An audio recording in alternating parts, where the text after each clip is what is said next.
Que cuando uno lo estudia y cuando uno se mete en el tema, la verdad es que uno aprende bastante, déjenme decir. Mucho gira en torno a este tema y hoy vamos a hablar algo de eso. Pero son 7 palabras. Hoy vamos a hablar 3. El domingo vamos a hablar 4. ¿Están de acuerdo? Amén. Así que si usted quiere, saque su libretilla y anote, y el domingo nos vemos aquí otra vez. Bien, así que vamos a primero orar y para encomendar a Dios este tiempo y a pedirle que el Señor nos hable a través de lo que Él tiene en su santa palabra. Oremos. Dios mío, gracias por este tiempo. Señor, te damos gracias porque en tu misericordia tú moriste en la cruz del Calvario. Señor, tu vida no fue quitada, Señor Padre, sino que tú la entregaste por nosotros. Oh Dios mío, gracias por ese sacrificio en la cruz. Señor, y vamos a estudiar y vamos a hablar de todo aquello que sucedió en el ocaso de tu muerte, y te pedimos, Señor, que tú dirijas nuestra mente, nuestro pensamiento, y que lo que está aquí, Señor, pueda ser de crecimiento para fortalecer nuestra fe, Señor, en ti. En el nombre de Dios Jesucristo te lo pedimos y te damos las gracias. Amén. Bien, hermanos, vamos a hablar, y usted va a abrir su Biblia en la misma medida que vayamos a hablar. Así que siéntase, preste atención y vamos a hablar lo que el Señor tiene para nosotros. Así que te voy a pedir que pases hacia adelante. ¿Y qué podemos decir? Bueno, este tema de las 7 palabras, yo sé que muchos de ustedes en otra ocasión han oído hablar de este tema, ¿verdad? Que se levante la mano, a ver. ¿Verdad? Es una tradición de hace siglos, hablar de este tema de las 7 palabras. Pero cuando nos ponemos a profundizar en ella, como yo decía hace un momento, nuestra fe crece. Y fíjense que en la cruz, cuando Cristo estuvo allí, estas palabras no fueron simples palabras. No fueron palabras casuales tampoco. No fue que a él le vino a la mente hablar estas cosas. De hecho, en una de las palabras que él dice para que se cumpliese toda escritura. Y cuando nos ponemos a ver, todas aquellas palabras tienen un gran significado, aún para aquellos que estaban en ese momento, en aquel lugar, y para nosotros, miles de años después. Cristo proclamó palabras de ¿qué? Palabras de esperanza. Palabras de esperanza cuando dice, Dios mío, en tu mano entrego mi espíritu. Y también palabras de triunfo cuando dice, consumado es. Es una palabra de triunfo la que el Señor está pronunciando. Pero también de perdón, y vamos a hablar algo de eso hoy. También palabras de confianza, pero también el Señor Jesucristo pronuncia palabras de mucha angustia, palabras de desolación y palabras también de previsión para el futuro. Todas estas cosas sucedió en aquellas horas en las que Jesucristo estuvo clavado en la cruz del Calvario. Y no sé si usted se ha puesto a pensar en esto, pero óigame, ¿cómo es que una persona que está clavada en la cruz puede quizás emitir aún palabras con fuerza como las últimas que él dijo? ¿De dónde sacó? Y eso es algo muy interesante. En el momento de dolor, Jesucristo clama al Padre y se dirige a los suyos y a los de al lado. O sea, fíjense que hay un entorno de todo lo que estaba sucediendo. Jesucristo en la cruz del Calvario clama al Padre, pero también sostiene un diálogo con los que están al lado. Pero también se dirige a los que están como espectadores también, como María y el discípulo amado. O sea, no sé si se quedó solamente a los que estaban al lado y simplemente él se quedó hablando con su Padre Dios, sino que fue algo que trascendió a todos los que estaban en aquel lugar. Y esto también, en la medida que he ido estudiando esto, me llama mucho la atención por todo lo que sucedió en el entorno. No solamente todo lo que dijo Jesucristo, sino también, vamos a enfocarnos un poco, en quienes recibieron estas palabras. En quienes de los que estaban ahí tuvieron que escuchar y tuvieron que dialogar con Jesús también en aquel lugar.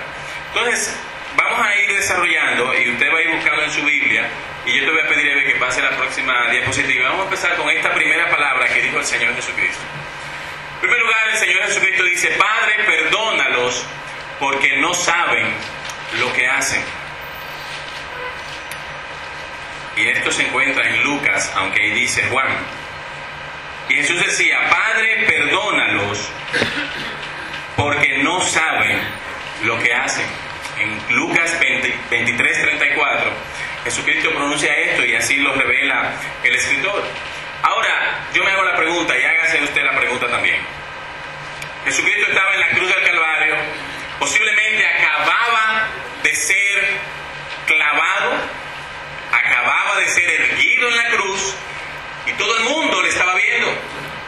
Yo imagino los romanos que estuvieron a cargo de llevar esta obra, que acababan de poner a Jesucristo en la cruz.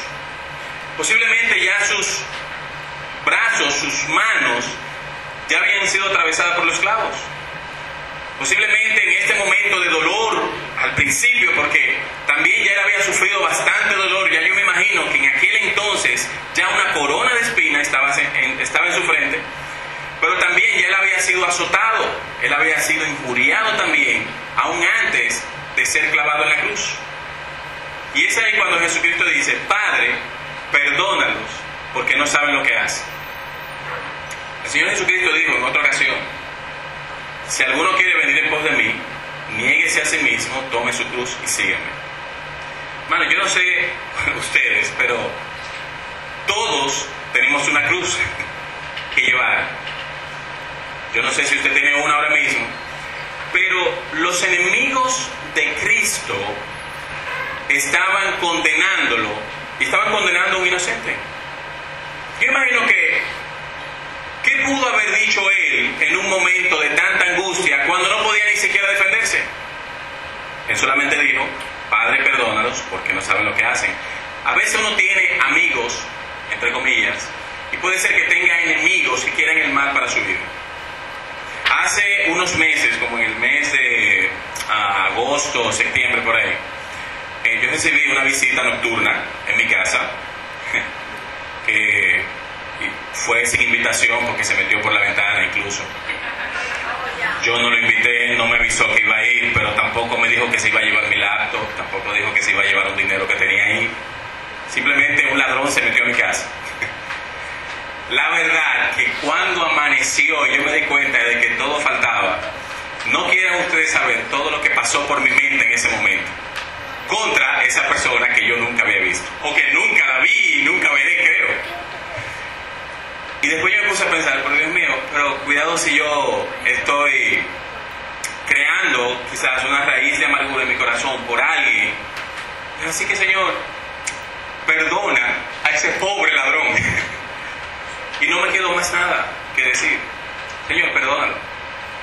A lo mejor algún día te conozca, no sé, puede ser, pero por lo menos que me devuelva mi laptop y todo eso, y después perdónalo, Señor.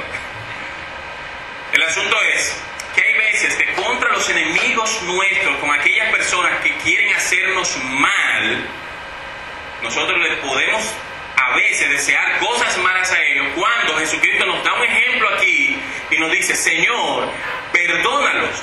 Imagínate que tú seas una persona de renombre, quizás el hijo de algún presidente o de algún rey de Europa, y tú eres víctima de un atraco en la calle. Pero ese ladrón, ese atracador, no sabe quién tú eres.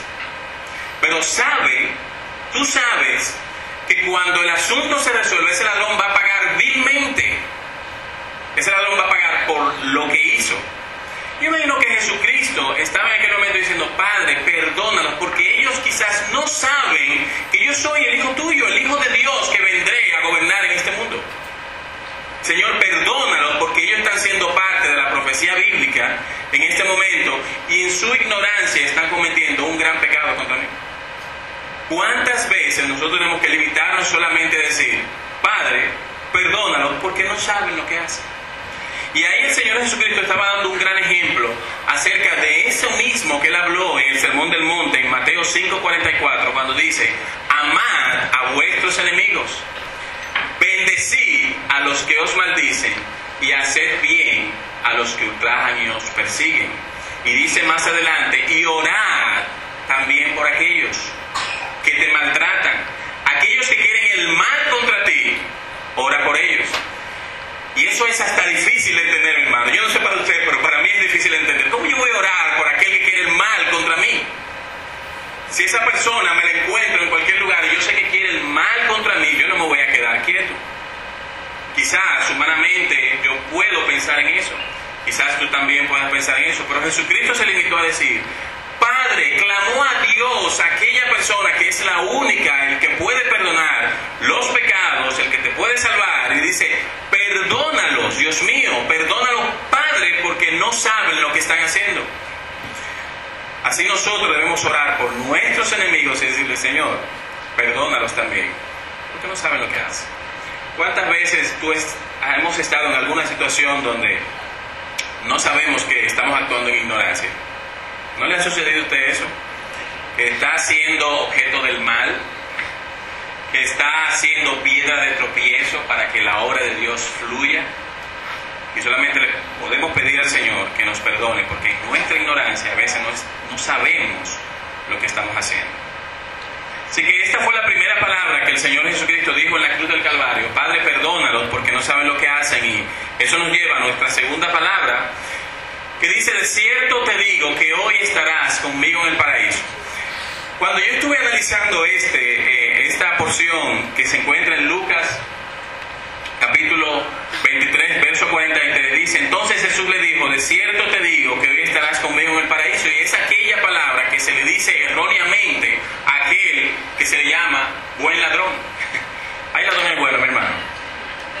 Yo creo que todos los ladrones son malos, aún tengan corbata y saco, y no compare con nadie, pero ladrón es ladrón, ya, punto.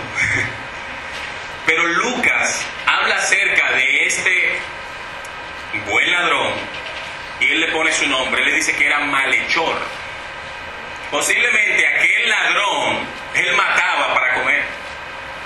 Él se metía en las casas y quizás maltrataba a las mujeres y quizás a los niños para tomar lo que no era suyo. Era un ladrón, robaba, y por eso fue condenado. Ahora, a mí me llama la atención no solamente lo que Jesucristo dice, sino todo lo que se da en este diálogo. Fíjense que es el único diálogo que se da en la cruz. Jesucristo, en su dolor, en su aflicción, sostiene un diálogo. ¿Y oiga con quién? Con los que estaban al lado. Yo no sé, pero ¿qué hubiera dicho yo si hubiera estado tan cerca de Jesucristo en ese momento? Y ahí se da un diálogo bien interesante. En primer lugar, uno de los ladrones le dice: Señor, sálvate a ti mismo y sálvanos a nosotros. Esta fue una petición sumamente egoísta. ¿Qué quería el ladrón que Jesucristo le salvara? ¿Es lo que quería salvarse él? Señor, tú eres Dios, sálvate a ti mismo, pero también sálvanos a nosotros. No nos dejes aquí subido. Yo quiero que tú te salves, que se abra la tierra, que suceda algo, que vemos ángeles, pero Señor, apégame de esta cruz. No quiero estar sufriendo. Pero él lo decía también con un tono, no podría decir quizás de sarcasmo, ni siquiera, pero era una petición totalmente egoísta. Dice: y uno de los malhechores que estaba colgados le injuriaba. Estaba diciéndole cosas, como estaban diciendo todos los gobernantes que pasaban por ahí, toda la gente que le injuriaba: ese es el Cristo, ese es un hombre falso, ese hombre hizo mucho daño a la ciudad, ese hombre llevó mucho alboroto. Me imagino que los fariseos y los escribas estaban diciendo: ese es un hombre que lleva una falsa enseñanza, por eso está ahí clavado. Y el ladrón, que tiene una gran oportunidad de recibir salvación, le dice que le injuriaba diciendo: si tú eres de verdad el Cristo, sálvate a ti mismo y a nosotros. Obviamente el ladrón no estaba para nada interesado en que Jesucristo le salvara. Él estaba interesado en salvarse a él. Era una petición totalmente egoísta. Pero vamos a ver qué sucedió con el otro. Dice en el verso 40: respondiendo el otro respondió diciendo: ¿ni aún temes tú a Dios? Estamos en la misma condenación. Nosotros, él no está hablando de Jesucristo en ese momento, le está hablando de